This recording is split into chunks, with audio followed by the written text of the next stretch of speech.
Монголын жижиг дунд үйлдвэрлэл үйлчилгээний холбооны 7 хоногийн тойр мэдээллийг хүргэж байна. Баялаг бүтээгчдийг дэмжих холбооны 10 жилийн ойн хүрээнд зохион байгуулагдсан баялаг бүтээгч шинэ жилийн цэнгүүд Монгол улсын 21 анги 9 дүүргийн жижиг дунд үйлдвэрлэл үйлчилгээ эрхлэгч баялаг бүтээгчид нэгд ор цуглан онцгой үдшийг өнгөрүүллээ.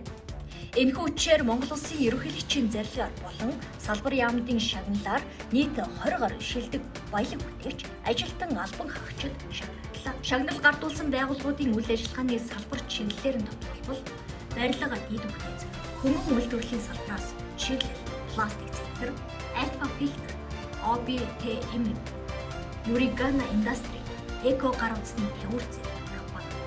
Борлуулалт, маркетинг, үйлчилгээний салбараас Трасти, Билэгдэл, их үрчин, хот авис, Flash Foods International зэрэг компаниуд хүнс хөнгөн үйлдвэрлэлийн салбараас өгөөж чихрэг, өвөмж орох, сүүн зэрэг, арцад алтай үйлс, Симайх Монголиа, Ашид баялаг зэрэг компаниуд.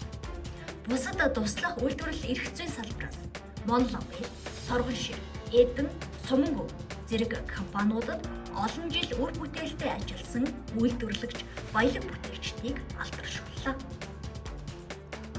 Монгол улсын үйлдвэрлэл үйлчилгээний салбарын хөгжил дэвшил, үр ашгийг дээшлүүлэхэд үндэсний үйлдвэрлэлд оруулсан хувь нэмрийг үнэлэн баялаг бүтээгч одонгоор 14 баялаг бүтээгч үндэсний үйлдвэрлэгчдийг шагнаж оромжуулсан юм. Монголын жижиг дунд үйлдвэрлэл үйлчилгээний холбооноос үйлдвэрлэл эрхлэгчдэд зориулсан сургалтыг зохион байгуулав. Ямар сэдвийн хүрээнд зохион байгуулах санал хүсэлтийг авч байна. Судалгаа энэ сарын дуустал үргэлжилнэ.